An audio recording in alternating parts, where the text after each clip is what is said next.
देखिए, ये शादी ब्याह के फैसले पूरी जिंदगी के लिए होते हैं। ऐसे फैसले में हमें जल्दबाजी नहीं करनी चाहिए। कुणाल, क्या तुम श्योर हो कि तुम अनिका के साथ दोबारा शादी करना चाहते हो? हाँ पापा, मैं अनिका से शादी करना चाहता हूँ। अनिका, क्या तुम कुणाल के साथ दोबारा शादी करना चाहती हो? अनिका ने बिना वक्त लगाए एक ही सेकंड में कमल डोगरा के सवाल का जवाब दिया। बिल्कुल नहीं। अनिका के मुंह से ना सुनते ही सबको एक बहुत बड़ा झटका लगा, खासकर कुणाल को। कुणाल, जिसने अभी अभी अनिका के लिए सबको खामोश कर दिया था। कुणाल के चेहरे के एक्सप्रेशंस अचानक बदल गए। उसके ईगो पर बहुत बड़ा वार हुआ था। क्या मतलब कि तुम मुझसे शादी करना नहीं चाहती? तुम मुझे रिजेक्ट कर रही हो? तुम्हें एक्सेप्ट या रिजेक्ट करने का सवाल ही नहीं उठता। मैं कभी तुम्हारे बारे में सोच भी नहीं सकती। तुम मेरे लिए इस दुनिया में एग्जिस्ट ही नहीं करते। देख ली इसकी असलियत। मुझे पता है ये ऐसा क्यों कह रही है।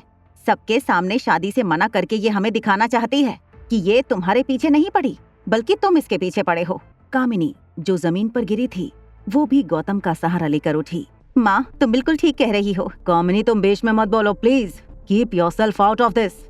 कुणाल ने दबी आवाज में बड़े गुस्से से अनिका से पूछा, आखिर तुम चाहती क्या हो? What do you want? पैसा ही मांगेगी और क्या? उसके मामा हॉस्पिटल में हैं और उनका बिल भरने के लिए इनके परिवार के पास पैसे नहीं हैं। किसने कहा हमारे खानदान के पास बिल भरने के पैसे नहीं हैं?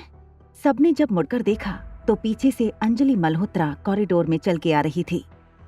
अंजलि आंटी तेज चलते हुए सबके पास आईं और कहा, आप में से किसी को भी अनिका के मामा के हॉस्पिटल बिल की चिंता करने की जरूरत नहीं है, और ना ही अनिका की फ्यूचर की। मिसेस मल्होत्रा, मुझे पता नहीं था कि आप मनाली में पधारी हैं। मैं कई दिनों से आप लोगों से मिलने की कोशिश कर रहा हूँ। क्या मैं थोड़ी देर आपसे बात कर सकता हूँ? आई एम सॉरी, मैं यहाँ किसी बिजनेस मीट के लिए नहीं आई।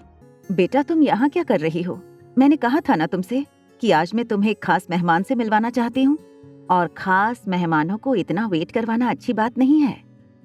अंजलि आंटी ने खास शब्द पर कुछ ज्यादा ही जोर डाला था, जिससे बाकी खड़े लोग सोच में डूब गए कि आखिर ऐसा कौन खास आदमी था जिससे मिसेस मल्होत्रा अनिका को मिलाना चाहती हैं। जैसे ही अनिका और अंजलि कॉरिडोर में आगे चलने लगे, अनिका ने देखा कि ठीक सामने रोहित मारवा खड़ा था।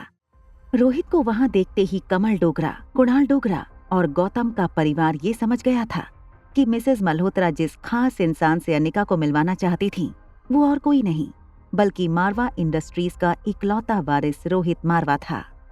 कॉरिडोर के एक तरफ जब ये सब कुछ चल रहा था, तब रिया और आर्यन चुपके से थर्ड फ्लोर और सेकंड फ्लोर के बीच में स्टेयरकेस पर जाकर बैठ गए। रिया ने अपने चेहरे से टॉवल से बनाया हुआ स्कार्फ हटाया और अपने फनी सनग्लासेस भी उतार दिए। जब आर्यन ने अपनी बहन रिया का चेहरा देखा तो रिया का चेहरा पसीने से भीग चुका था। क्या मैं तुम्हारे लिए पानी लेकर आऊं? अभी कहीं मत जाओ, थोड़ी देर हमें यहीं चुप कर रहना होगा। तभी रिया को ऐसा लगा जैसे उनकी बातें कोई पीछे खड़े होकर सुन रहा था। रिया और आर्यन ने धीरे से मुड़कर पीछे देखा। स्टेयरकेस की पहली सीढ़ी पर सनी खड़ा खड़ा कांप रहा था। सनी को देखकर ऐसा लग रहा था जैसे सनी ने कोई भूत देख लिया हो। चाचू, क्या मैं आपके लिए भी पानी लेकर आऊं? मेरा शक सही था, आर्यन दो हैं, दो आर्यन हैं। देखो चाचू, अब आपको सब कुछ पता चल ही गया है, तो मैं आपको सब कुछ साफ साफ बता दूं। मैं एक ही हूँ और मेरा नाम आर्यन है, लेकिन मैं अपनी क्लोन बना सकता हूँ। मेरे अंदर कुछ सुपर पावर्स हैं। देखो, हो सकता है कि तुम मुझे बेवकूफ समझते हो, लेकिन मैं पागल नहीं हूँ। तुम आर्यन की क्लोन कैसे हो सकती हो? मैं अभी जाकर रोहित भैया को बताता हूँ कि आज मुझे आर्यन के साथ साथ उनकी बेटी भी मिल गई है। सन्नी चाचू, प्लीज ऐसा मत कीजिए, मेरी बात तो सुनिए, आप समझने की कोशिश कीजिए। मगर सनी आर्यन की कोई बात सुनने के मूड में नहीं था। सनी जैसे ही थर्ड फ्लोर की आखिरी सीढ़ी तक पहुंचा, फॉलो माय ऑर्डर। अगर तुम ये चैंपियनशिप जीतना चाहते हो तो तुम्हें वही करना होगा जो तुम्हारा कैप्टन चाहता है। सनी आगे बढ़ते हुए रुक गया। स्वीट एंजल यानी कि उसकी गेम गुरु और कोई नहीं बल्कि स्टेयरकेस के उस तरफ खड़ी प्यारी सी लड़की, जिसकी शक्ल हूबहू उसके भतीजे से मिलती थी, वही है। अपने गुरु की आवाज सुनकर सनी ने रिया से पूछा, हाँ, मैं ही स्वीट एंजल हूँ। चाचू, क्या तुम हमारा ये छोटा सा सीक्रेट अपने तक नहीं रख सकते? मगर मैं ये इतनी बड़ी बात भैया से कैसे छुपा सकता हूँ? ठीक है, फिर इस साल की चैंपियनशिप में टीम में किस किस को लेना है, इसके बारे में मुझे भी सोचना होगा। जानते हो ना, इस बार की चैंपियनशिप कितनी मजेदार होने वाली है। सनी के लिए गेमिंग चैंपियनशिप किसी सोल्जर को दिए गए मिशन से कम नहीं थी। रिया की दी हुई धमकी ने सनी को सोचने पर मजबूर कर दिया था। आगे की कहानी जानने के लिए देखें अगला एपिसोड सिर्फ पॉकेट एफएम के यूट्यूब चैनल पर। और एक लड़की को देखा तो के सारे एपिसोड को सुनने के लिए डिस्क्रिप्शन में दी गई लिंक से डाउनलोड करें पॉकेट एफएम ऐप।